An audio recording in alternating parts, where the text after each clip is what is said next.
ہندوستان 2023 کے دوران دنیا کے سب سے زیادہ آبادی والے ملک کے طور پر چین کو پیچھے چھوڑ دے گا۔ نئی دہلی۔ اقوام متحدہ کے اندازوں کے مطابق منگل کو دنیا کی آبادی 8 ارب افراد تک پہنچنے کا امکان ہے، جو اسے انسانی ترقی میں ایک سنگ میل سمجھتے ہیں۔ اقوام متحدہ کے تازہ ترین تخمینے بتاتے ہیں کہ عالمی آبادی 2030 میں 8.5 بلین، 2050 میں 9.7 بلین اور 2100 میں 10.4 بلین تک بڑھ سکتی ہے۔ عالمی یوم آبادی کے موقع پر پیر کو جاری ہونے والی سالانہ ورلڈ پاپولیشن پراسپیکٹ رپورٹ میں یہ بھی بتایا گیا ہے کہ عالمی آبادی 1950 کے بعد سب سے سست رفتار سے بڑھ رہی ہے، جو 2020 میں کم ہو کر 1% رہ گئی ہے۔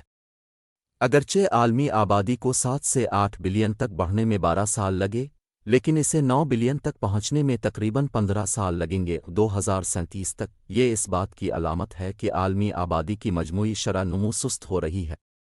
2022 میں دو سب سے زیادہ آبادی والے خطے ایشیا میں تھے، مشرقی اور جنوب مشرقی ایشیا، جس میں 2.3 بلین لوگ ہیں، اور 2.1 بلین کے ساتھ وسطی اور جنوبی ایشیا۔ چین اور بھارت، جن میں سے ہر ایک کی آبادی 1.4 بلین سے زیادہ ہے، ان دونوں خطوں میں زیادہ تر آبادی کا حصہ ہے۔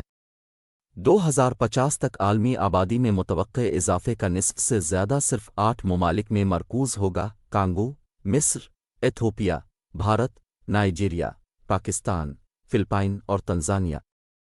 دنیا کے سب سے بڑے ممالک میں ترقی کی مختلف شرحیں سائز کے لحاظ سے اپنی درجہ بندی کو دوبارہ ترتیب دیں گی۔ اقوام متحدہ کے اندازوں کے مطابق بھارت 2023 کے دوران دنیا کے سب سے زیادہ آبادی والے ملک کے طور پر چین کو پیچھے چھوڑ دے گا۔ آبادی میں اضافہ شرح اموات کی گرتی ہوئی سطح کی وجہ سے ہوتا ہے، جیسا کہ پیدائش کے وقت متوقع زندگی کی بڑھتی ہوئی سطحوں سے ظاہر ہوتا ہے۔ عالمی سطح پر متوقع عمر 2019 میں 72.8 سال تک پہنچ گئی، جو کہ 1990 کے بعد تقریباً 9 سال کا اضافہ ہے۔ شرح اموات میں مزید کمی کے نتیجے میں 2050 میں عالمی سطح پر اوسط لمبی عمر تقریباً 77.2 سال متوقع ہے۔ جن ممالک میں زرخیزی کی سب سے زیادہ سطح ہوتی ہے، وہ سب سے کم فیکس آمدنی والے ممالک ہوتے ہیں۔ اس لیے عالمی آبادی میں اضافہ وقت کے ساتھ ساتھ دنیا کے غریب ترین ممالک میں تیزی سے مرتکز ہو گیا ہے، جن میں سے زیادہ تر سب سہارا افریقہ میں ہے۔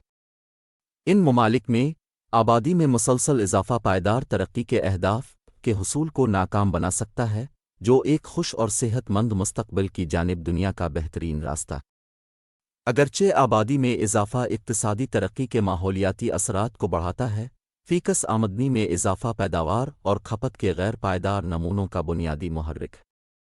مادی وسائل کی سب سے زیادہ فیکس کھپت اور گرین ہاؤس گیسوں کے اخراج والے ممالک وہ ہیں جہاں فیکس آمدنی زیادہ ہے، وہ نہیں جہاں آبادی تیزی سے بڑھ رہی ہے۔ اقوام متحدہ کے مطابق عالمی درجہ حرارت میں اضافے کو محدود کرنے کے لیے پیرس معاہدے کے مقاصد کو پورا کرنا کے حصول کے دوران پیداوار اور کھپت کے غیر پائیدار نمونوں کو روکنے پر تنقیدی طور پر انحصار کرتا ہے۔ اس کے باوجود کئی دہائیوں کے دوران آبادی میں سست اضافہ موجودہ صدی کے دوسرے نصف میں ماحولیاتی نقصان کے مزید جمع ہونے کو کم کرنے